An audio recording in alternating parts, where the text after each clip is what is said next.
Hello friends and welcome back to Too Many Minis. My name is Ossie and this weekend Games Workshop did one of their preview streams. This time no 40k, all other things, although it did end up with a lot of Space Marines in the end. And I just wanted to run through what I made of it. It's all quite exciting stuff, I thought. The first thing they showed was Cities of Sigmar for Age of Sigmar. They showed the launch box for that, and I like everything in this range so far. I like all of it. It's kind of really overshadowing the old world plans, because I think this stuff looks amazing and it gives me a lot of what I'd want from that, but in the simpler game system. I'm kind of, it's pretty good for me. They showed these, we've seen most of it before, but they've added this Alchemite Warforger. Is like a metal wizard with a big kind of crucible of molten metal magic. This guy looks amazing. The foot troops look amazing. The mounted troops look great. The marshals look amazing. It looks like quite a flexible kit with their squire and their artifact on a stick, which is like they're saying it's like their grandsire's head that can talk to them, give them advice. That's great stuff. Honestly thought all this looked amazing. And then they showed off Talia Vidra, Lioness of the Parch, riding on a manticore. What a model. I mean, this really to me is like the essence of old Warhammer Fantasy Battles models, the kind of Empire models, but you know, with all the capabilities of modern plastic kits and sculpting and stuff and digital sculpting. It's just incredible. What a great model. More heads in the back of her sort of throne. Love the wood grain. Weapon options. It's top. I mean, I don't really play AOS, so but it's just amazing stuff. This range is incredible. I like everything in it. It's a problem. They showed for Heresy, and it will have 40k rules, the Castigator and Acheron Knights. Not super interested in them. They're the kind of slimmer knights. They've been in resin from Forge World, and now they're going to be in plastic. Here's another one I love, though.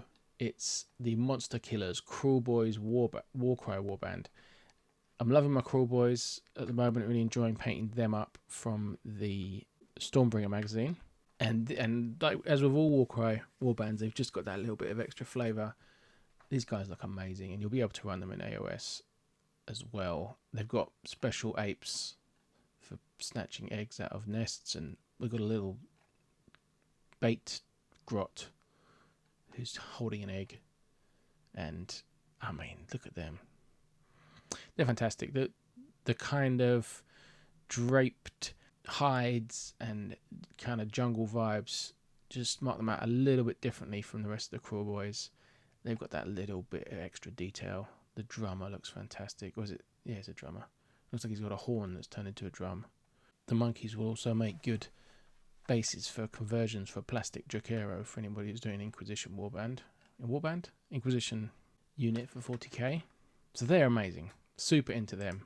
They showed a new Underworlds warband, and again, it's Skaven, and all the new Skaven models have been amazing, like for a few years now. And these ones are like Clan Pestilence, the poisonous guys, rotting disease, semi-Nurgle pet Skaven, and just the last few Skaven we've had have been a sort of super sneaky ninja-y Skaven. These are more like plague spreading Skaven, creepy, hooded, in the shadows guys, and absolute winner. I've got one of the other two Skaven Underworlds warbands. I want to pick up the middle one. I've got the first one, I want to pick up the middle one, and I want to get these. I don't know what I'm going to do with them, but absolutely love this kind of. I don't like really the rank and file Skaven. I think they're a bit boring. They're quite old models, a lot of them, but all the special characters they've done more recently are phenomenal. For Old World, they just showed off the one thing. It's the first mounted Bretonnian we've seen, which is odd because that's how you think of them. But it's the Battle Standard Bearer. It says it's a resin kit. It's very impressive. An excellent update of a kind of classic look Bretonnian standard, but not super exciting to me. I mean, it just looks how you think it would look, and it looks very good. Lovely detail. Love the belt around the shield and the sword attaching it to the horse. All that stuff looks great. Be great fun to paint, do all your freehand and everything, but it's not terribly exciting and new. It's just very good.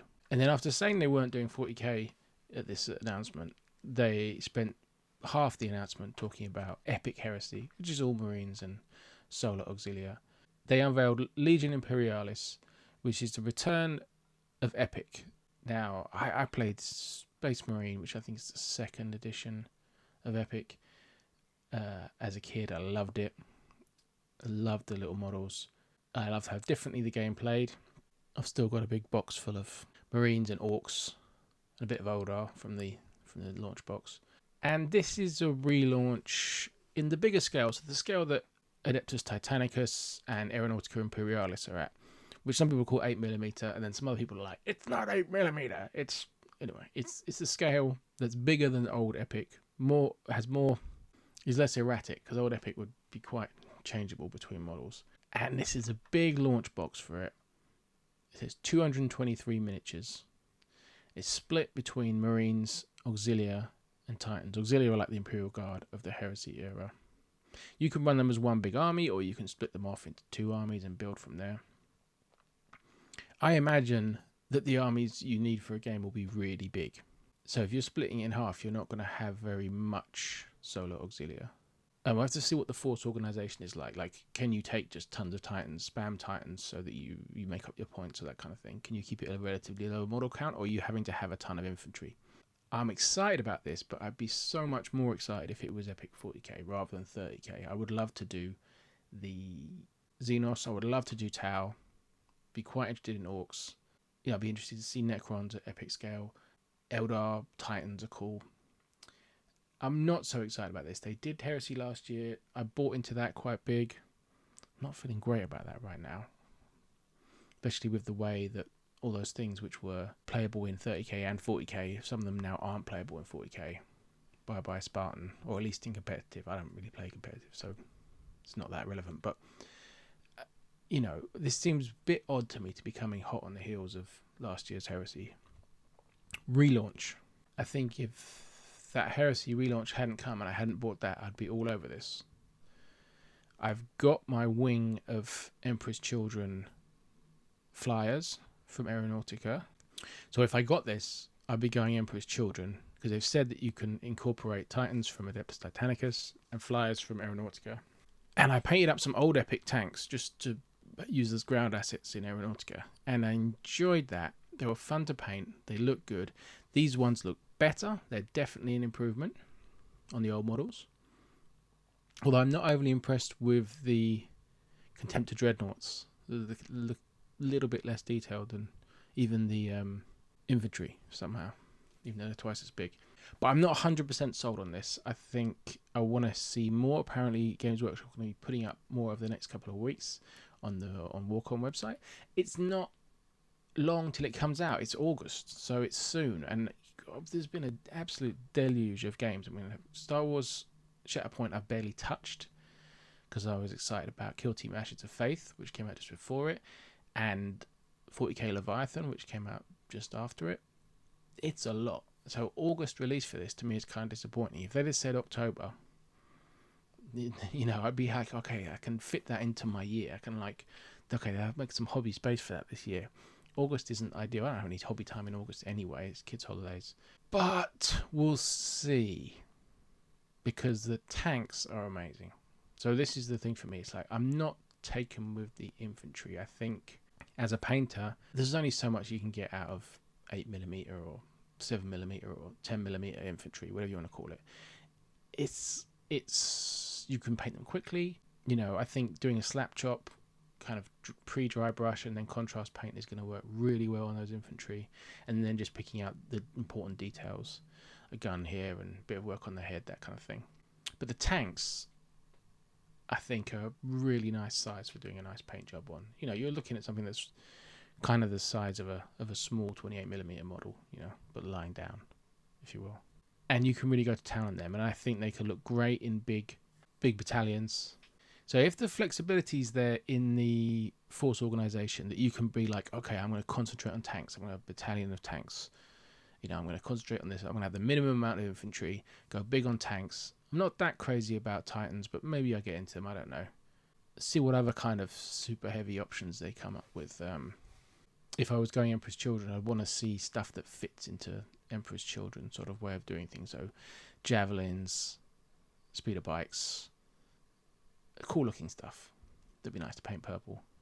I think they missed a trick by not putting Land Raiders in the box. They've got Sicarans in there and Predators. The Predators look great. Land Raiders, just for someone my age, they're just Deimos Land Raider, just gets you going. I love the Solar Auxilia tanks. They have Lim and Russ and Malcadors, and I love those Malcadors. I think they're such cool looking, almost World War One looking tanks. I think it's cool that Solar Auxilia are in there because they're a weird army. They lose a bit of that weirdness when they're shrunk down this small, but they're still a kind of cool, weird take on the Imperial Guard. And they have that really heresy feeling of like things were clunkier and had more rivets on back then. You know, when compared to the modern army look of Acadians or something. So I'm not all in on this. We'll see. I'm excited, and I would like it to do well, because if it does really well, I think they probably would move to a 40k, epic 40k at some point. That would make sense to them. And you would get, because remember, Aeronautica has already had Orcs, Eldar, Necron, Tau. Weirdly not Chaos. You know, there's some of the range already out there of compatible models if they want to expand to that. But I think it would have to sell well in order to get to that point. And it does raise questions about cannibalizing your own market. You know, like Kill Team and 40k, they sit next to each other because you can use your Kill Team models in 40k and vice versa, and they kind of feed off each other. You know, they work well. This is an alternative. If I get this and, you know, I'm going to be like, shall I add to my Legion Imperialis army or shall I add to my Horus Heresy army? They kind of compete with each other more.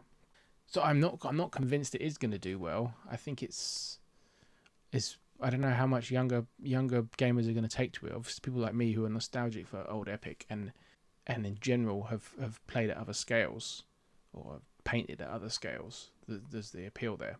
But I don't know about younger generations. You know, it's 20 years since they've really supported Epic, or 18 years. And longer since it's been a big deal. I mean, the last launch box must have been late 90s. So I just don't know if it's going to find its audience in significant enough numbers for it to get good support and do well in future, to the point where it would get 40k version. I think it's really exciting for people who've been playing Adeptus Titanicus, because you can bring those Titans that you've got for that straight into this. You might want to rebase them. They've got different bases, but I mean, you could magnetize the bases or clip them on. I mean, it's not such an issue for Aeronautica because I don't glue them onto their bases anyway. They kind of sit on the ball. The ships kind of clip sort of onto the ball joint of their flying stand. So you could just put them onto a new flying stand for Epic. So I'm going to be kind of watching and waiting with this one. See what the rules look like. What's the price point? What size armies are you ultimately going to be wanting to have? Am I going to have people to play this against? You know, who do I know that's going to be into this?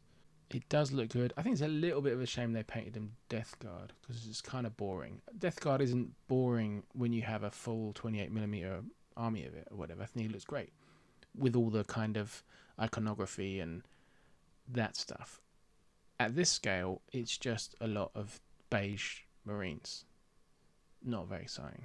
And I noticed that they don't seem to have any decals on the tanks and the dreads. I do hope it comes with decals, like mini decals, because mini decals was an important part of Epic. I think, like, you know, like freehanding all that is hard work. Please give us mini decal sheets. I know from doing my Aeronautica that it was hard to find enough small decals, even on the Horus Heresy Marine sheets, which are massive. It was hard to find enough small things that could go on there. Let me know what you think. Are you from my era? Are you nostalgic for Epic? Or are you younger and you're like, that looks lame or that looks cool? I mean, it's just, I just can't quite tell how it's going to land. And it's August. It's hot on the heels of Leviathan. I don't know how it's going to work out. I was excited about Epic, but I'm tempered by it being Horus Heresy. Looking at them, I don't have a huge enthusiasm for the infantry. It's the tank element of it and the ships, which I already have, that is exciting to me. So that was a reveal. It's good stuff.